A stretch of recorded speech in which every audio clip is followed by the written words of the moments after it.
Imbog ang nakatalang top 1 most wanted person provincial level na sangkot sa kasong karnaping at estafa sa ikinasang manhunt operation ng PNP Highway Patrol Group sa Porac, Pampanga.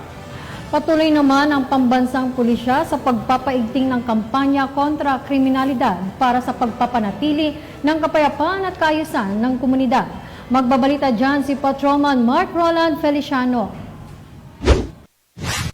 Himas rehas ngayon ang isang babae ng arestoy ng pinagsanib puwersa ng mga tauhan ng Bulacan Provincial Highway Patrol Team at Angeles City Police Office at sa suporta ng Philippine Anti-Organized Crime Commission sa ikinasang Manhunt Charlie Operation sa pamumuno ng kanilang Regional Chief na si Police Colonel Ruel M. Cagape sa Barangay Manibaog, Paralaya, Porac, Pampanga nitong nakarang araw. Kinilala ang akusado na si alias Vida, 41 taong gulang na taga Margot, Angeles City, Pampanga. Ito naman ang pahayag ni Police Captain Orfendo F. Abadilla, ang Chief Intelligence Section ng PHPT Bulacan sa nasabing operasyon. Yung subject natin na may kasong karnaping ay nakita sa Barangay Manibaog, Baralaya, Porac, Pampanga. At ito nga, pumunta yung mga tropa doon at nakita nila doon at hinuli nila. May kaso siyang carnapping at 2 counts ng estafa.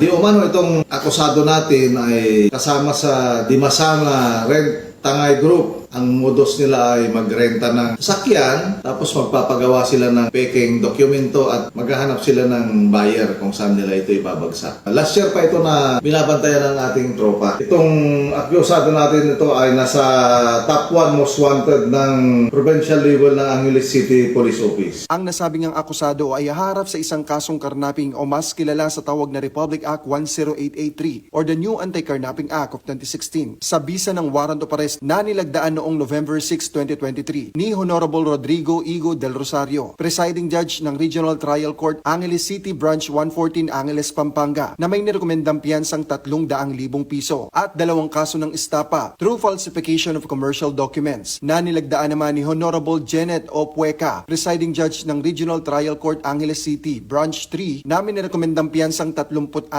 piso. Binasahan nga ito ng kanyang karapatan sa salitang kanyang nauunawaan at nakapiit muna ngayon sa Provincial Highway Patrol Team Bulacan Detention Facility para sa dokumentasyon at tamang disposisyon habang inaantay ang pagharap nito sa korte. Kami ang Highway Patrol Group, ang kakampi nyo sa kalsada na patuloy na magbibigay ng serbisyong HPG. Dahil dito sa ating bagong Pilipinas, ang gusto ng pulis, ligtas ka. At sa iba pang balitang serbisyong HPG, tumutok lamang sa aming Facebook page at YouTube channel na Police News Network.